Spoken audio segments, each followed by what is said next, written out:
As the former fitness director of Men's Health magazine, I've spoken to hundreds, if not thousands, of different fitness experts.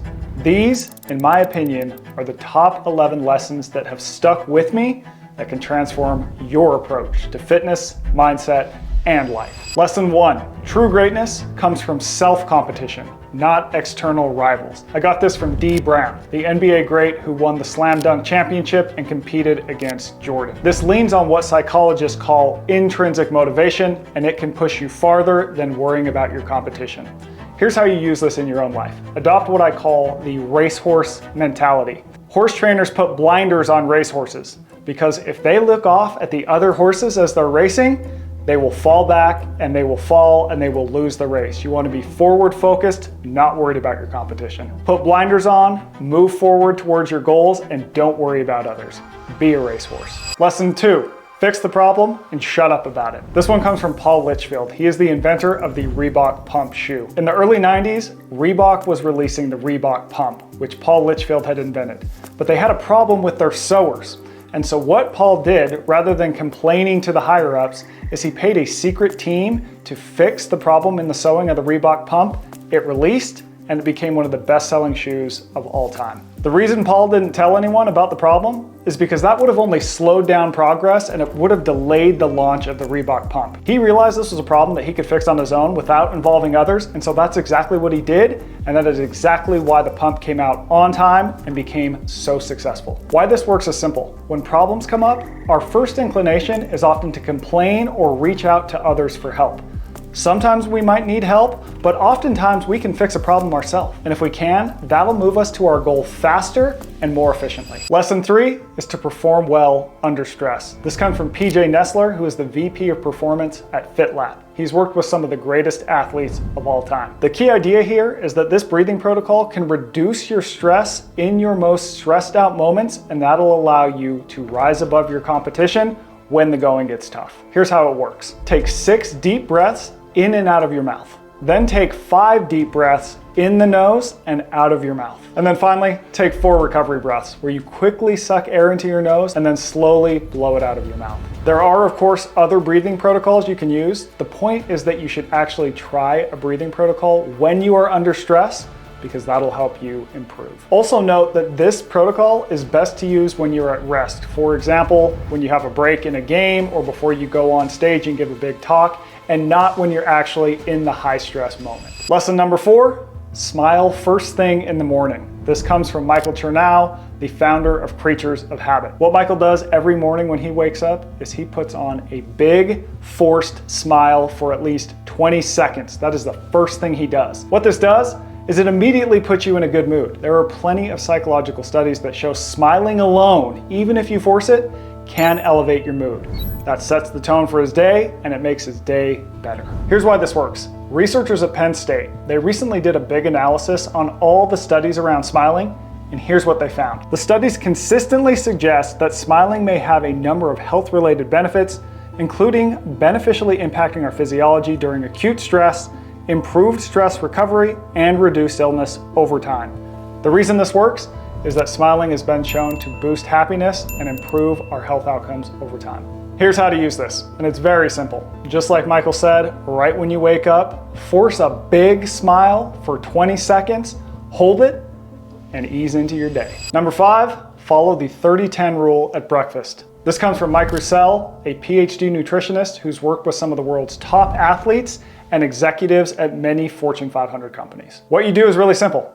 Try to get 30 grams of protein and 10 grams of fiber at breakfast. What this will do is it'll help you feel fuller, longer. It'll also kickstart the muscle rebuilding and recovery process and lead you to make better food decisions throughout the day. Here's another big benefit of this, is that people tend to get most of their protein and fiber at the meals at the very end of the day. And this leads them to eat less protein and fiber overall throughout the course of the day.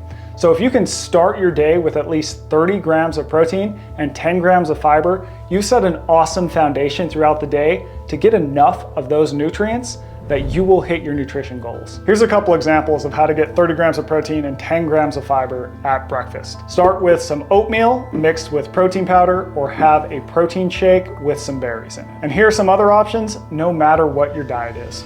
Number 6, is to age like a badass. This is from Tina Petty. She is a Burmese python hunter in Florida. This lady literally goes out into the Everglades and hunts pythons. Here's what Tina found. She was always a CrossFit athlete. She did marathons, but at a certain point in her life, she hit an age where she couldn't keep throttling the threshold at CrossFit. She couldn't keep PRing at marathons.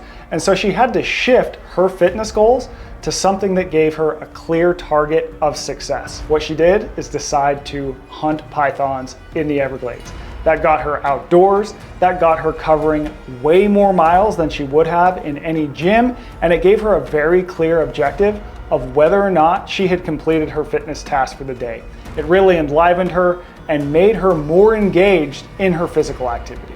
Here's how you can use this. We are not saying you should go out and hunt Burmese pythons, but what you can do is find your own adventure outdoors. Find something with a clear target or goal. This could be going out in the wilderness and birding. It could be backcountry hunting.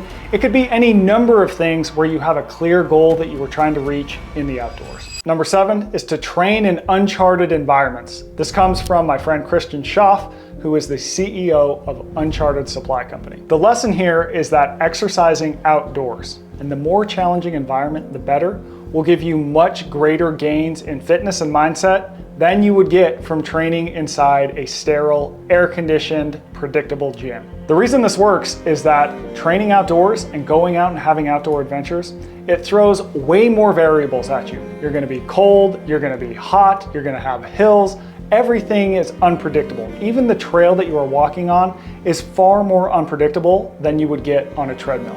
That forces you into presence, it forces you into engagement. You have to use your body in different and more difficult ways, and that will help you push your edges and in turn expand those edges. How you can use it is simply try and get one workout every single week in the outdoors. Hit a trail, go for a trail run, go for a hike, go for a mountain bike ride, whatever it is.